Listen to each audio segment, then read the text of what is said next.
রোজা হজ এগুলো আমল, আর ঈমান হইল ইমামুল মুরসালিন, ইমামুল মুত্তাকিন। নামাজ রোজা এক কাজ, নবীর প্রতি মহব্বত হইল আরেক কাজ। সুন্দর নারী বালা খানা মরলে কারো সঙ্গে যায় না,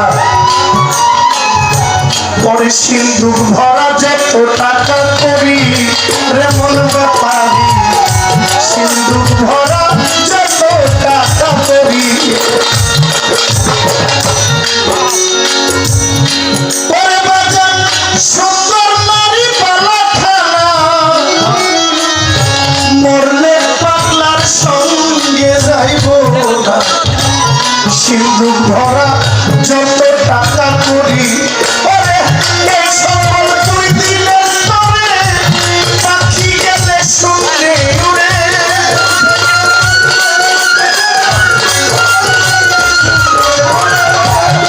এই সকল দুই দিনের তরে পাখি গেলে শুনে উড়ে।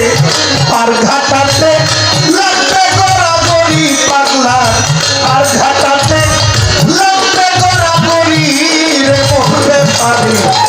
রোজ হাসরে কেমনে দিবি পারি, ওরে রোজ হাসরে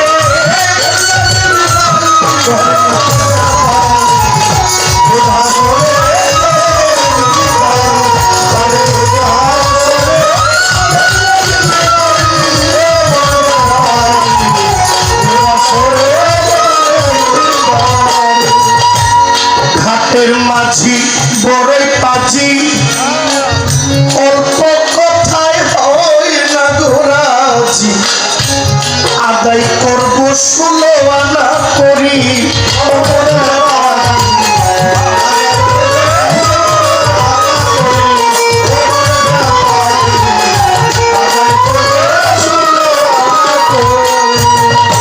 ঘাটের মাঝি বড়ই পাজি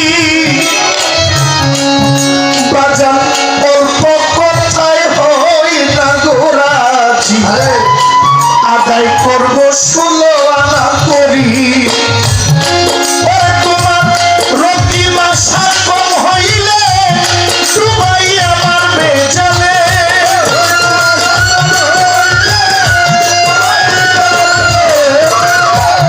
রতি মাসা কম হইলে সবাই আমার বেজলে। হাতে পায়ে লাগাইবে বেরি তোমার, হাতে পায়ে লাগাইয়া বেরি রে মন ব্যাপারি। রোজ হাসরে কেমনে দিবি পারি, ওরে রোজ হাসরে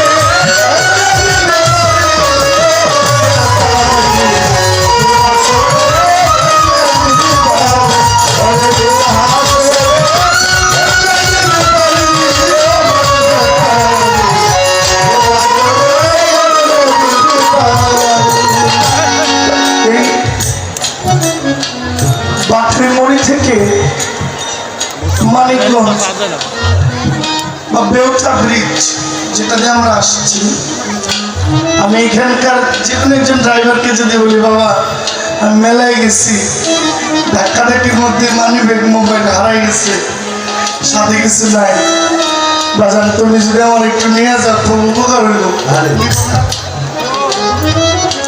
আমি যদি নত হয়ে বলি যে আমার কাছে নাই, আর সেও যদি মানবিক হয় আমাকে নিলেও নিতে পারে।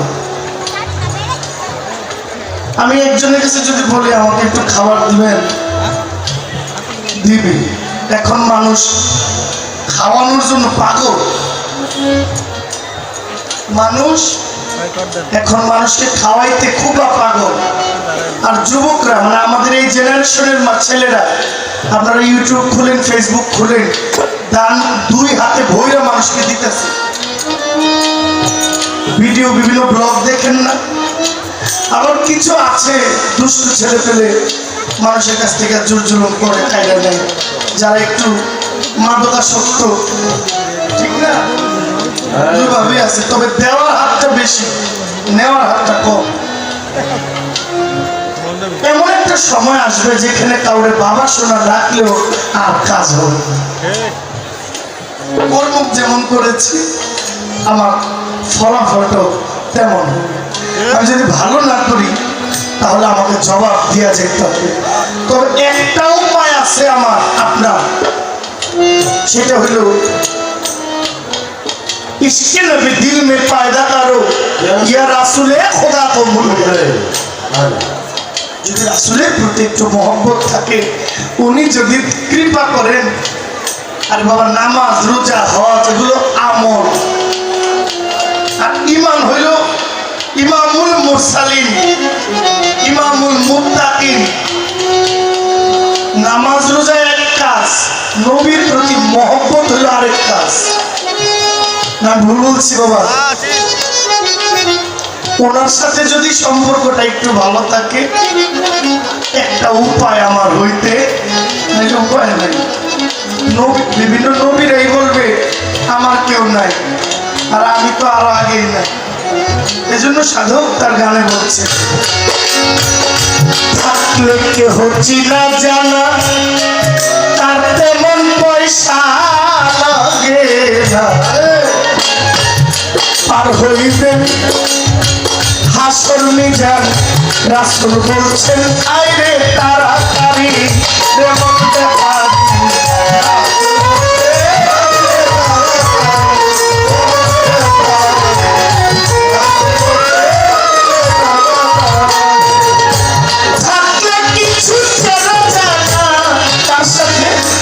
ওই আল্লাহর বন্ধুর সাথে তার তেমন পয়সা লাগে না, করছে যারা নবীর তাবেদারি তেমন ব্যাপারী, করছে যারা নবীর তাবেদারি।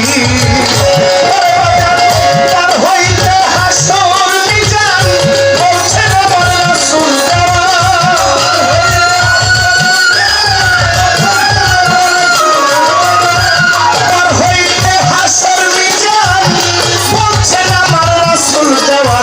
রাসূল হবে পয়লায়ের কান্ডারি, আমার নবী হইবে পয়লায়ের কান্ডারি রে মোহতে পারি হাসরে কেমনে দিলি পারি।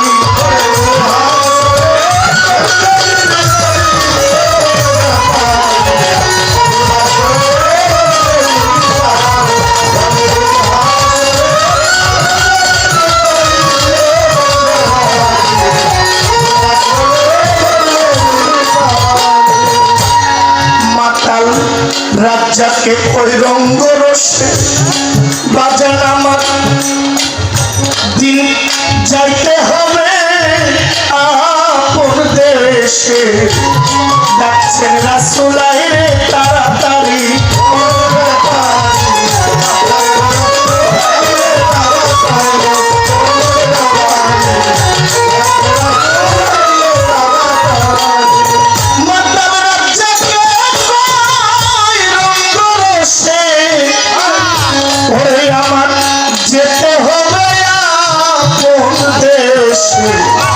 ডাকছে রাসূল আইরে তাড়াতাড়ি, ওরে আমার বিদায়ের বেলা কাঁদিস না মমতা বলা।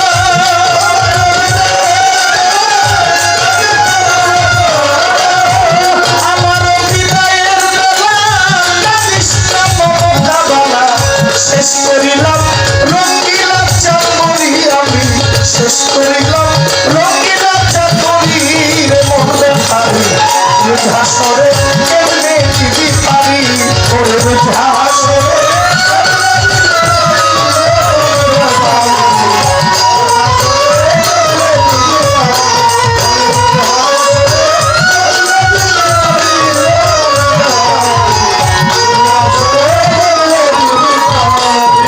প্রশ্ন, ইয়া রাসূলুল্লাহ এই 8 ব্যক্তির জন্য আপনি সুপারিশ করেন না, আমি মাফ করবো না। বাবা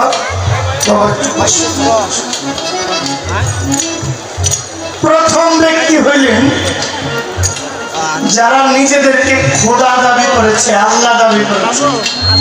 ইতিহাসে আছেন এমন কয়েকজন যারা নিজেদেরকে খোদা বলে দাবি করেছিল।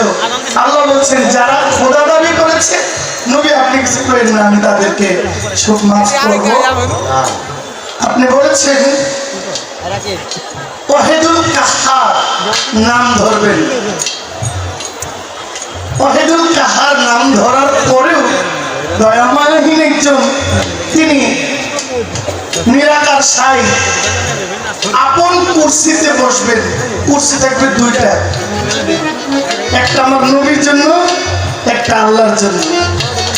আল্লাহ একলা বসবেন না, আল্লাহ রাসূলকে আল্লাহ রাসূল এক। এই যে গত মা চারটা রজ্জবের চান, এটা সাবানের চান। রজ্জবের চান গিয়ে সাবানের চান আসছে। রজ্জব চান দিয়ে আল্লাহ নবী মেরাজ করেছেন। মেরাজ মানে খালি একটা রাত না,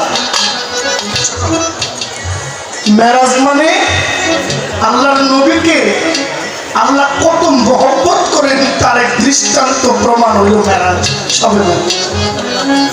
তাই আল্লাহ বলবেন বন্ধু, যারা আমি খোদার সঙ্গে, আমি খোদা থাকার পরেও তারা নিজেদেরকে খোদা দাবি করেছে, এক নাম্বার আমি তাদের মাফ করব। দ্বিতীয় সাদ্দাত, যে নিজে বেহেশত বানাইছিল, বলছে যে নিজে বেহেশত বানাইছে তার আর বেহেশতের দরকার নাই, এমনি বাদ। সাদ্দাতকে আল্লাহ মাফ করবেন না, নমরুদকে আল্লাহ মাফ করবেন না, ফেরাউনকে আল্লাহ মাফ করবেন না। গরিবের উপর যারা জুলুম করেছে, অত্যাচার করেছে, তাদের আল্লাহ মাফ করবেন না। আল্লাহ বলেছেন আমি কাযযাবকে মাফ করব না, যারা চরম মিথ্যাবাদী আমি তাদের মাফ করব। 7 নম্বরে যে সন্তান তার বাবা এবং তার গর্ভধারিণী মাকে লাঞ্ছিত করেছে, অপমান করেছে, অপদস্থ করেছে, তাদের সাথে জুলুম করেছে, তাদের হক আদায় করে নাই, তাদেরকে আমি মাফ করব। সর্বশেষ বলছেন বন্ধু, আপনি আমার হাবিব, আপনার সঙ্গে যারা নাফরমানি করছে তাদেরকেও মাফ করবেন। আপনি এদের নিয়ে সুপারিশ করেন না। তাহলে নবীর সাথে কে কে নাফরমানি করছে? আজকে থেকে 1450 প্রায় 1500 বছর, 570 খ্রিস্টাব্দে হইতে 2024 হিসাব করলে কত পাওয়া যায়? প্রায় 1500 বছর। বলছেন আমার নবীর সাথে নাফরমানি করেছে আবু জাহেল, আবু লাহাব, উতবা, সাইবা, তাদের মাফ হবে। ওয়াহিদুল, যেটা বলছিলাম, ওয়াহিদুল কাহার নামটা ধরার পরেও আমার আল্লাহর আরো 2টি নামের দরজা খোলা থাকবে, ইয়া রহমান, ইয়া রহিম। আমার আল্লাহ পরম ক্ষমাশীল। যদি একবারে নিদয়া হয়ে যায়, কোনো উপায় আছে? হাসরের মাঠে আপনার প্রশ্নের জবাব করলাম। আপনার কাছে আমার একটা প্রশ্ন, আপনি কিয়ামতের পক্ষে গাইছেন, কিয়ামত নিয়ে গাইছেন, কিয়ামত তো হয়ে গেছে। নূহ নবীর আমলে 40 দিন বৃষ্টি হয়েছিল। কিয়ামত হবে কখন কেউ জানে না কখন হবে, তবে কিছু নির্দেশনা দেওয়া হয়েছে, বার, তারিখ, কোন চাঁদে, এগুলোর বর্ণনা আসছে, কিন্তু এটা কবে এটা কোনো বলা যায়। কবে হবে? মহরম মাসে, মহরম চাঁদের 10 তারিখ, আশুরার দিন কিয়ামত হবে। দিন হবে শুক্রবার। আচ্ছা, আমার একটা প্রশ্ন, এই শুক্রবারকে আমরা কি জানি? জুম্মার দিন, গরিবের হজের দিন। এটা আল্লাহ রাসূল যারা নবীর উম্মতের মধ্যে খুব দারিদ্র ছিল, একটা প্রথা চালু করে গেছেন যে যারা, কারণ আমি তো এই আরব ভূখণ্ডের বাইরে আমি যাই না, আরব গাল, এই আরবের বাইরে আমি যাই নাই, তো যারা আসবে হজ করতে অনেক খরচ লাগে, অনেক অর্থ লাগে, কিন্তু আমার উম্মতের মধ্যে যারা দরিদ্র, এই জুম্মার দিনটা তাদের জন্য রহমত বরকত স্বরূপ শুক্রবারটা দরিদ্রের জন্য হজের